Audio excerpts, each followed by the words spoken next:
ओम शांति। आज 18/1/2025 18 जनवरी 2025। आज हमारे प्यारे प्यारे मीठे बाप दादा की ब्रह्मा बाबा की पुण्य स्मृति है। तो इस पुण्य स्मृति की सभी बाबा के ब्राह्मण बच्चों को विशेष बधाइयाँ।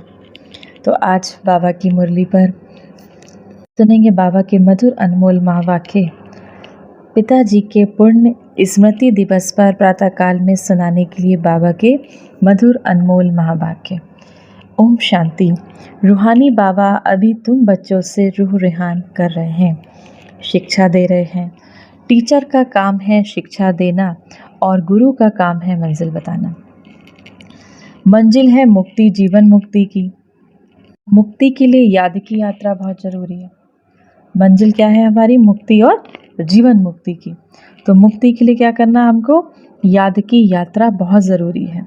और जीवन मुक्ति के लिए रचना के आदि मध्य अंत को जानना ज़रूरी है। अब 84 का चक्र पूरा होता है। अब वापस घर जाना है। अपने साथ साथ ऐसी बातें करने से बड़ी खुशी होगी। अब 84 का चक्र पूरा होता है। अब हमें वापस घर जाना है। जब हम अपने से ऐसी बातें करने लगते हैं तो बड़ी खुशी आएगी। फिर दूसरों को भी खुशी में लाएंगे। दूसरों पर भी मेहर करनी है, रास्ता बताने की, तमो प्रधान से सतो प्रधान बनाने की। बाबा ने तुम बच्चों को पुण्य और पाप की गहन गति भी समझाई। अब बाबा ने बच्चों को बताया पुण्य क्या है और पाप क्या है। तो सबसे बड़ा पुण्य है शिव बाबा को याद करना और दूसरों को भी याद दिलाना।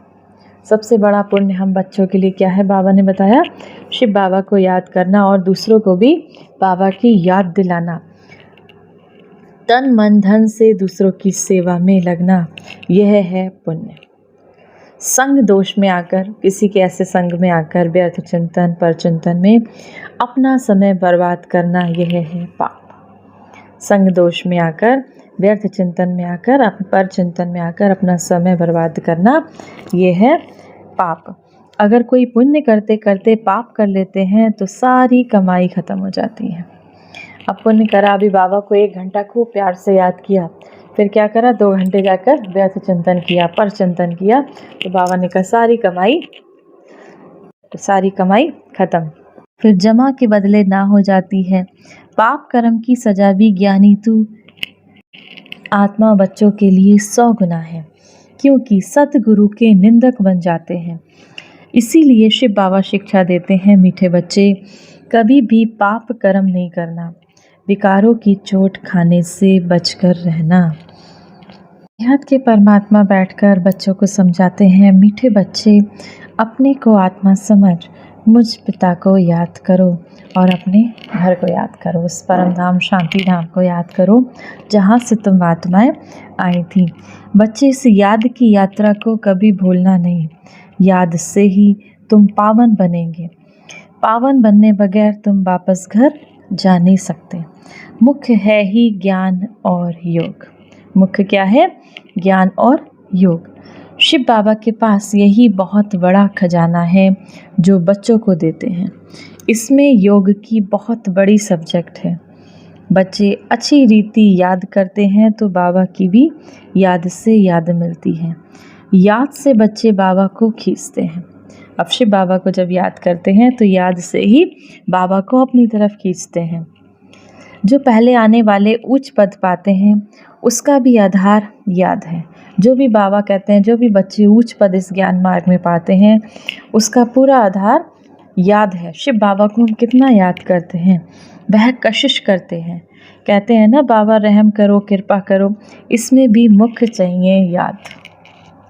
याद से ही बाबा से करंट मिलती रहेगी। इससे आत्मा हेल्दी बनती है, भरपूर हो जाती है। कोई समय बाबा को किसी बच्चों को करंट देनी होती है तो नींद भी फिट जाती है, माना नींद भी चली जाती है। ये फुरना लगा रहता है कि फलाने को करंट देनी है। बाबा को अगर कुछ बच्चों से कहना है तो बाबा कहते हैं, नींद भी बच्चे की बाबा उड़ा देते हैं। उस समय बाबा उस समय बच्चे के मन में वो बात डालने के लिए बच्चे की नींद भी चली जाती है। ये लगन लगी रहती है कि फलाने को करंट देनी है। तुम जानते हो बाबा से करंट माना शक्ति। तुम जानते हो शक्ति मिलने से आयु बढ़ती है, एवर हेल्दी बनते हैं। ऐसा भी नहीं एक जगह बैठ याद करना है। शिव बाबा समझाते हैं, चलते फिरते, भोजन खाते, कार्य करते भी शिव बाबा को याद करो। बाबा ने कहा ऐसा भी नहीं है, क्योंकि कर्म प्रधान सृष्टि में रहते हो तो कर्म तो करना है। तो चलते फिरते, उठते बैठते, भोजन खाते शिव बाबा को याद करो। दूसरों को भी शक्ति देनी है तो रात्रि को भी जागो। ब्रह्मा बाबा ने बहुत प्रकाश दिया, रात्रि में जग कर भी प्रकाश दिया। मम्मा ने बहुत प्रकाश दिया, तो रात्रि में भी जग कर जागो। बच्चों को समझाया है, सवेरे उठकर जितना शिव बाबा को याद करेंगे उतना कशिश होगी। बाबा भी सर्च लाइट देंगे। आत्मा को याद करना अर्थात सर्च लाइट देना। फिर इसको कृपा कहो, आशीर्वाद कहो। तुम बच्चे जानते हो ये अनादि बना बनाया ड्रामा, ये हार जीत का खेल है। जो होता है वह ठीक है, बनाया ड्रामा है। बाबा कहते हैं जो भी इसमें हो रहा है सब अपना अपना पार्ट निभा रहे हैं। अब बाबा कहते हैं बच्चों की कभी कभी गुस्से की आवाज़ सुनते हैं तो बाबा क्या शिक्षा देते हैं, बच्चे गुस्सा करना ठीक नहीं, इससे तुम भी दुखी होगे, दूसरों को भी दुखी करोगे। शिव बाबा सदा काल का सुख देने वाला है, बच्चों को भी बाबा समान बनना है, एक दो को कभी दुख नहीं देना, बहुत बहुत प्यार से रहना है। इतना परमात्मा हमारा रहम का सागर है, प्रेम का सागर है, तो ऐसे प्रेम के सागर परमात्मा शिव बाबा को बहुत प्यार से याद करेंगे तो अपना भी कल्याण और दूसरों का भी कल्याण करेंगे। अभी विश्व का मालिक तुम्हारे पास मेहमान बनकर आया है, शिव बाबा तुम्हारे पास मेहमान बनकर आया है। तुम बच्चों के सहयोग से विश्व का कल्याण होना है। शिव बाबा कहते हैं तुम बच्चों के सहयोग से इस पूरे विश्व का कल्याण होना है। जैसे तुम रूहानी बच्चों को बाबा अति प्यारा लगता है, वैसे ही बाबा को भी तुम रूहानी बच्चे बहुत प्यारे लगते हो, क्योंकि तुम ही श्रीमत पर सारे विश्व का कल्याण करने वाले हो। तुम एक शिव बाबा की मत पर सारे विश्व का कल्याण करने वाले बन जाते हो, तो बाबा को भी तुम बच्चे बहुत प्यारे लगते हो।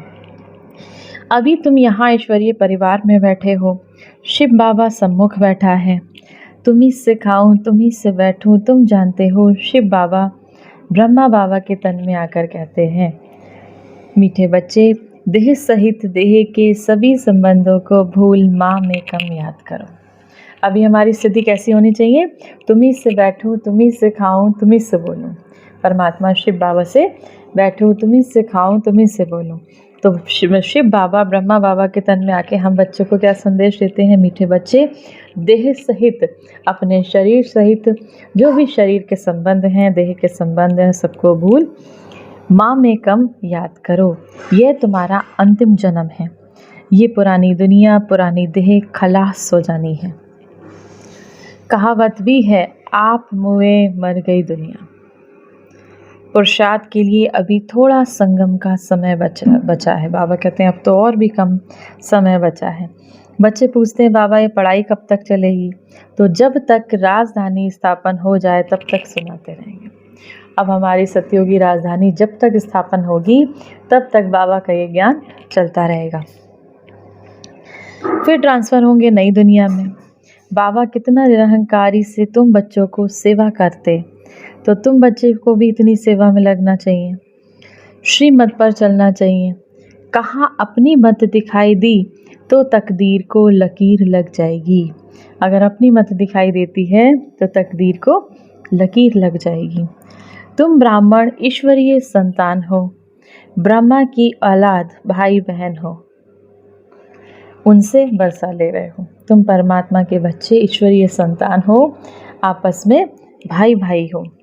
अब बाबा का पहला फरमान है, अशरीरी भव देही अभिमानी भव। अपने को आत्मा समझ मुझ पिता को याद करो, तब ही जो खाद पड़ी है, जो आत्मा में विकार है वो निकल जाएंगे। आत्मा कैसी बन जाएगी, सच्चा सच्चा सोना बन जाएंगे। तुम बच्चे अधिकार से कह सकते हो, बाबा ओ मीठे बाबा आपने मुझे अपना बनाकर सब कुछ बरसे में दे दिया, इस बरसे को कोई भी मुझसे छीन नहीं सकता। इतना तुम बच्चों को नशा रहना चाहिए। तुम ही सभी को मुक्ति जीवन मुक्ति का रास्ता बताने वाले लाइट हाउस हो। उठते बैठते चलते फिरते तुम लाइट हाउस होकर रहो।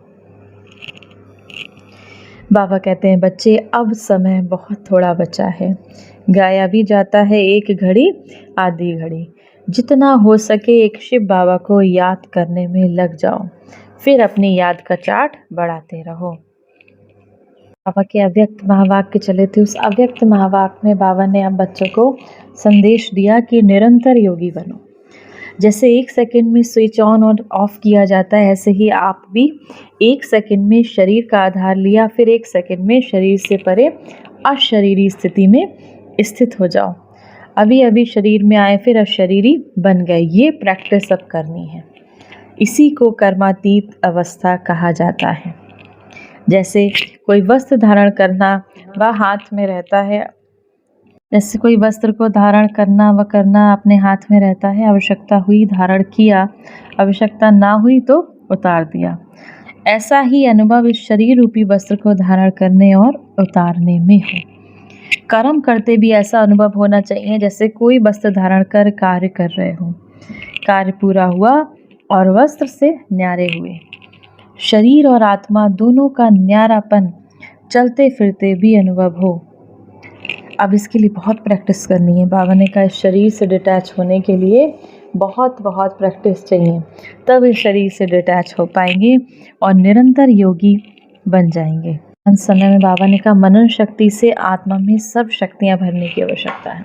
जितना जितना बाबा के इस ज्ञान को मनन करते हैं उतना सर्व शक्तियाँ आत्मा में भरती जाती हैं, तब मग्न अवस्था रहती है और हमारे जीवन के विघ्न टलते जाते हैं। विघ्नों की लहर कब आती है? जब रूहानियत की तरफ फोर्स कम हो जाता है। करना हमें अपना मनन चिंतन बढ़ाते चलना है। वरदान है आज की मुरली से, 1000 भुजा वाले ब्रह्मा बाबा के साथ निरंतर अनुभव करने वाले सच्चे स्नेही भव। वर्तमान समय 1000 भुजा वाले ब्रह्मा बाबा के रूप का पाठ चल रहा है। जैसे आत्मा के बिना भुजा कुछ नहीं कर सकती, वैसे ही बाबा के बिना भुजा रूपी बच्चे कुछ नहीं कर सकते। हर कार्य में पहले परमात्मा का सहयोग है। जब तक स्थापना का पाठ है, जब तक सतयुग स्थापन नहीं हो जाता, स्थापना का पाठ है, तब तक बाबा बच्चों के हर संकल्प और सेकंड में साथ साथ चलता है। इसीलिए कभी भी जुदाई का पर्दा डाल वियोगी नहीं बनो। प्रेम के सागर की लहरों में लहराओ, गुणगान करो लेकिन घायल नहीं बनो। बाबा के स्नेह का प्रत्यक्ष स्वरूप सेवा के स्नेही बनो। स्लोगन, अशरीरी स्थिति का अनुभव व अभ्यास ही नंबर आगे आने का आधार है। आज बाबा ने नंबर आगे आने का आधार बताया। अशरीरी स्थिति का अनुभव व अभ्यास ही, कैसे हम इस ज्ञान मार्ग में नंबर आगे ले जा सकते हैं, तो उसका आधार क्या है? अशरीरीपन का अभ्यास। संदेश है अपनी शक्तिशाली मनसा द्वारा सकाश देने की सेवा करो। हर समय हर आत्मा के प्रति मनसा स्वतः शुभ भावना और शुभ कामना के शुद्ध वाइब्रेशन वाली स्वयं को, दूसरों को अनुभव हो। मन से हर समय सर्व आत्माओं के प्रति दुआएं निकलती रहें।